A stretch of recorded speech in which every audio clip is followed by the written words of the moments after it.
friends with my younger brother before he even knew the relationship between me and my brother Magic-wise. So I've known him for quite a while, and he is playing blue-white-red control, which is basically a blue-white control list that's splashing Is It Charm and Turn Burn. So pretty conventional blue-white list. A couple red cards thrown in. Yeah, so now we're switching from your domain to entering my domain for this matchup here. What really helps Rudy in this matchup is that he, as a blue-white-red control deck, he plays counter flux in his deck as well. Both these decks, remember, they try to win with, well, there's Ali's not playing an elixir in his deck. I don't believe Rudy is. He has one. He has the elixir in his deck, so Rudy does have the inevitability.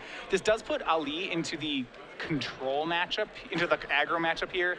The hard thing is that Ali can't fight over his own spells here, and that's because you can't win a war against counterflux. He's going to have to fight over Rudy's spells. And we see Rudy's actually gone on a man plan out of the board.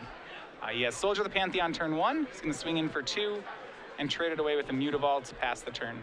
And Rudy's got to be thrilled with getting to Stone Rain in the control mirror on the second turn. Stone Rain's great. You actually really don't want to miss a land before turn 7 in this matchup. Both players are playing very quickly here. This is game 2, that unsurprisingly. We see Ali shocked there so that he can cycle Azorius Charm. It's not always even certain that players keep in Azorius Charm in this matchup. But he shocked he didn't end up casting it. And then both players are just going to trade lands for a while here. We see Rudy on the play is the first player who can go for Jace. He actually could go for Jace here if he wanted to, because he has the worry about going for Jace would be that your opponent would Jace you back, but because Rudy has a Mutavault, he can threaten his opponent's Jace. So what are the critical cards in these matchups? Well, I mean, in the matchup, land is really important. Mutavault is actually, in my opinion, one of the most important cards because it allows you to tap out for Jace. Post-board, you have to be a little more careful about doing that. Your opponent might resolve Jace 5 or Aetherling if you tap out. I like to try to sneak in an early Architect of Thought just to ensure my land drops in this matchup. But that said, there's not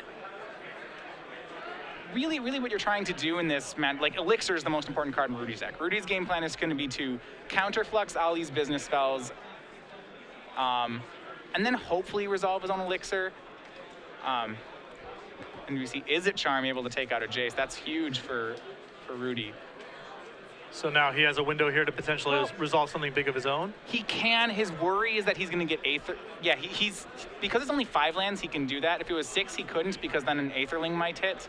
We see Jace -2 will go ahead and take a counterflux for Rudy. Yeah, that allowed him the window for his own Jace. And I think it was a little aggressive for Ali to go for that Jace as a result. Although he was also out of land, so he's sort of stuck. And in control mirrors, it feels often the first person who misses land drops has to start actually casting things. Right, you have to become aggro if you miss the land, if you're going to be the one who misses the land drop. And that allows the other player to start using their counter spells, resolving their own stuff. All right, so we see a flip from Jace's. Ali does hit the land he needs, and he has a Syncopate there with Soldier of the Pantheon in his hand. Looks like he's going to leave up Syncopate mana. So both players with Jace here. Rudy's up on lands, which is good for him. Like I said, the biggest thing is that Rudy's counterfluxes mean that Ali won't get to resolve his business spells, which is a natural advantage for Rudy. The thing is that won't help Rudy resolve his own elixir at all. Counterflux is great, is very aggressive, but it's not good at defending your own spells. Or it's no better than, say, a dissolve. Sure. And how do you feel about Soldier of the Pantheon as a sideboard plan in these matchups? It's good. It allows pressure here. Ali made a little bit of a slight error there. He attacked with Soldier, and he actually just got it eaten by Rudy's Mutavault. Forgetting that it would turn into a 1/1 after the attack.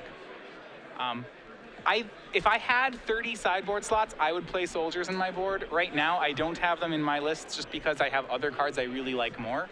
But I do like it in the matchup. It provides good pressure. A lot of times in these late games, you're going to have to start discarding cards because you're hoarding so many things in your hand. And so something that you can just cast is pretty nice, and that actually has effect on the board. So Rudy draws an Aetherling now, so we'll see if he is just going to go for it. Yeah, he's going to go ahead and, looks like he is going to go ahead and go for Aetherling into Ali's open mana. pretty aggressive on the Aethling. Ali's going to syncopate it for 1. That gets Rudy to tap out. And now it's gone. It's very gone. Although this is, even though, you know, of course he would have liked to just win the game with Aethling, this exchange of resources and forcing Ali to use mana on his own turn is not bad for Rudy. It's not bad. It does. What you do have to worry about is it actually just takes the Aetherling out of Rudy's deck. I believe he only has 1 Aetherling. Is that correct? Correct. So that's a concern. If you're Ali, he probably should have Elspeth killed the Aetherling. The problem is now he's going to have to fight over wear tears because he put Aetherling under a detention sphere. So that does give Rudy extra outs here. And both players trading back on lands. How many Mutavaults are currently in your list? Well, in just blue-white, I'd play 2.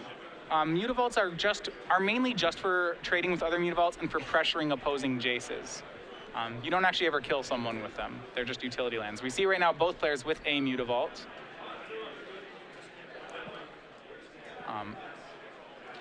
And it looks like they are checking. Yeah, right now Ali's pulling ahead on lands pretty heavily, which isn't terribly relevant at this point. Right, he's not in a position to actually resolve through counters because it's not about mana at this point. It's about actually the text on your cards. Especially as the blue-white player, you really can't put much value on your own spells. For example, because he's not the counterflux player, Dissolve is a better card for him than Jace. Whereas in Rudy's deck, Jace may be a better, Rudy's threats are more, Rudy wants to draw threats, whereas Ali needs to draw answers. Because Ali's threats, he just has to assume don't do anything.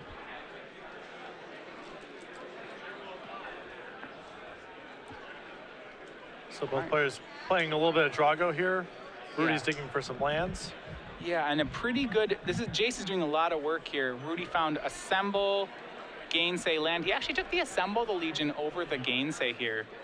And he's gonna go ahead and just cast Assemble. His hand is pretty threat dense, so his plan right now appears to be to just run Ali out of cards. You know, we see an Elspeth, we see a Revelation, we see a lot of counterfluxes. And Assemble's gonna, looks like the Assemble's on the stack. Ali's gonna try to make a Revelation play. Yeah. Or he's possibly debating syncopating this as well. Yeah, Rudy has very suspiciously left up counterflux mana. I believe he knows Rudy has a counterflux from an early Jace. So the problem with the blue-white deck is that you can't really play around counterflux. You hope that they counterflux. Like if he can get Rudy to counterflux a syncopate, that's a win for Ali. Mm-hmm. He wants the counterfluxes to be spent on something that isn't his own threats. But Rudy's pretty heads up about this, and as you notice, he didn't counterflux there. Although now he's potentially losing his Jace here as well to that Mutavault. Right, which is bad, but Rudy does have 7 cards in hand. Like, it could be a lot worse. Jace is nice, but not necessary. Mm-hmm. But now it feels like the game shifted a little bit insofar as, now Rudy is the one who's a little bit tight on mana. He's the one with a lot of cards in his hand. Feels like he needs to start playing a little bit more proactively. A little bit. So the lands are important for Ali to a point. Players should be concerned about number of cards in their deck right now as well. Whoever has the larger deck right now actually does have a lot of inherent advantage.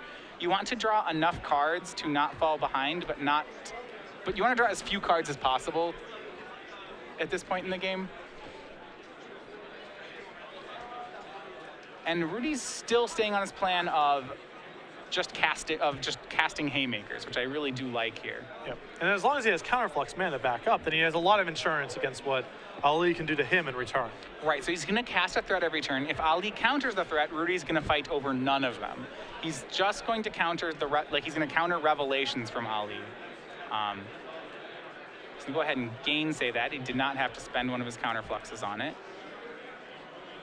A little bit of danger here from Rudy in that Ali could just if Ali had another Revelation, this would be pretty bad news. But he does not. It's going to be another Or an Elspeth. Aetherling potentially could also steal this one. Right, or an Aetherling. Though to be fair, if Ali taps out for Aetherling, Rudy probably wins from that point. Because Ali would have very little mana. Rudy could make a Revelation for 6 with Counterflux play, and a Rev for 6 usually can take down an Aetherling, provided Rudy's kept in his Azorius Charms. So now we're in potentially a race to Elspeth's Emblem here. We are in a race toward, well, one player's gonna have the Detention Sphere of the Elspeths. The big problem is that Ali's run out of cards. Yeah. So this has given Rudy a pretty big upper hand. And Rudy's hand is juiced right now. Yeah, he has managed to cast none of his Counterfluxes. So yeah, if Rudy can hit the Emblem first, it will win for him. And now Rudy's using his extra mana to bully here. He's gonna play Revelation with Counterflux up.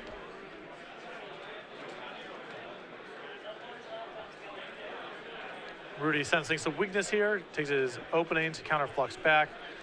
Ali with no other counter or Revelation of his own response to potentially punish that play, and now Rudy pulling really far ahead. Yeah, I actually think that casting the Counterflux there was pretty aggressive by Rudy. Maybe that's just, that could just, you could say, is a style thing. I would have not fought over my own Revelation there, just for fear of my opponent having a Revelation. But Rudy went for it and was not punished, and because of that, he's now has a firm grip on the game. Yep. So you see, we actually have run out of Elspeth tokens, of course. So we're gonna assemble tokens now. And yep, Elspeth's at 7, and just 2 lands in hand for Ali means he probably will not be able to deal with this.